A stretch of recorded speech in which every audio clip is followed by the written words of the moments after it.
Hey, welcome to The Explainer. Today, we're going to crack the code on sounding more natural and confident when you speak English.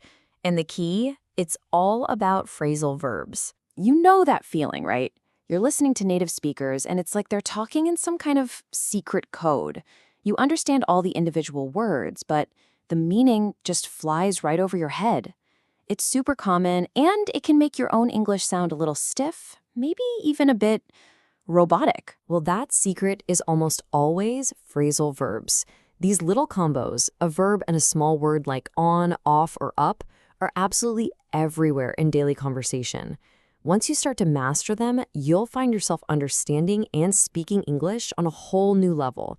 It's a real game changer. So we've broken down our 10 essential verbs into 2 groups to make it easier. First up, let's dive into 5 powerful phrasal verbs that are all about getting things done, whether you're at work, at school, or just tackling something at home. First on our list is carry out. Now, you could just say you do a task, and that's fine, but carry out has this sense of formality and responsibility to it.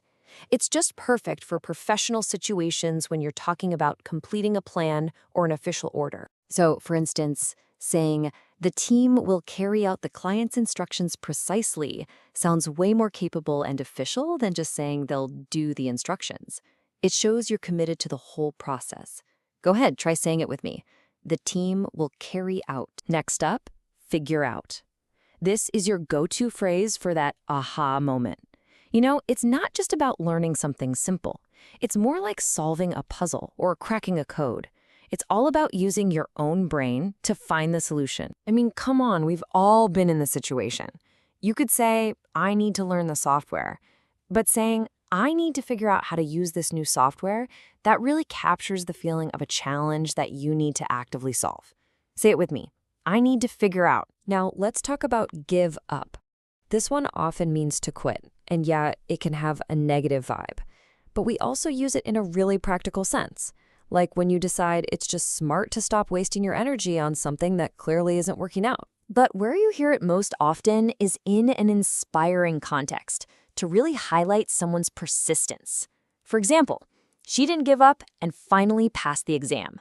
The real story here isn't just the exam, it's her resilience, right?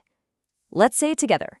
She didn't give up. Put off. Let's be honest, we are all experts at this one. It means to delay something, and it's basically the official verb of procrastination. Postpone is the formal word you might see in an email, but in everyday conversation, we put things off. For instance, he decided to put off the meeting until Friday. It just sounds so much more natural and human than postpone, doesn't it? Go on, say it. Put off the meeting. And our last one for this section is look into. This is such a great professional-sounding verb. Sure, you could say you'll investigate something, but that can sound a little intense, like you're a detective. Look into is a fantastic way to show that you're taking a concern seriously and you're going to do some research. When a customer has an issue, telling them, "We will look into your complaint immediately," is incredibly reassuring. It promises careful attention and action, which feels so much stronger than just saying, "We will check." Try that one. We will look into the complaint. All right, so now that we've covered the verbs for getting work done, let's switch gears. We're moving to our second group. 5 essential verbs that are all about connecting with people. First in this group is get along with. This is the #1 phrase you need for describing a friendly, easygoing relationship. If you like someone and there's no drama, you get along. It's that simple. And we all know how important this can be, especially in some situations.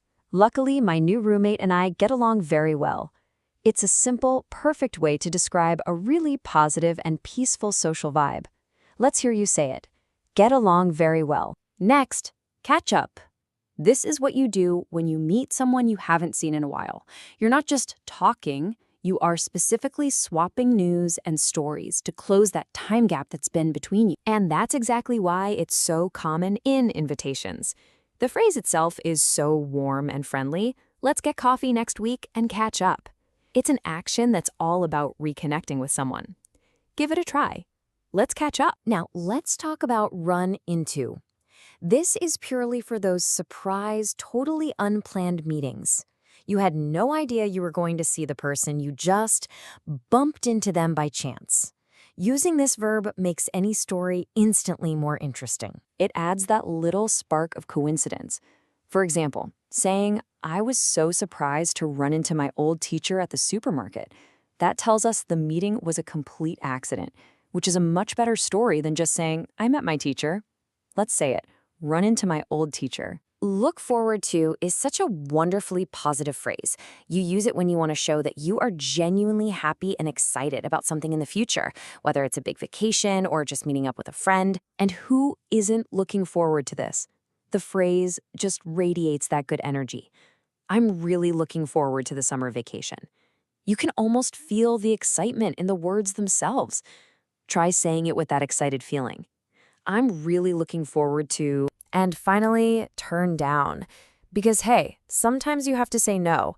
And while you could just use a blunt word like reject, turn down is an essential and often much more gentle and polite way to refuse an offer or an invitation. Giving a reason often softens the no, and this phrasal verb works perfectly there. He had to turn down the job offer because the salary was too low.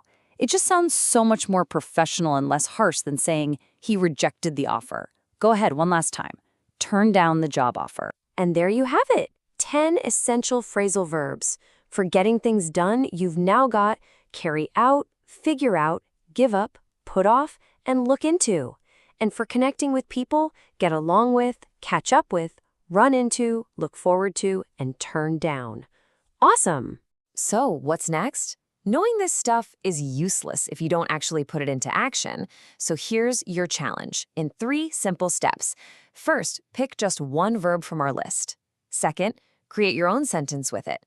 And third, and this is the most important step, use it in a real conversation today.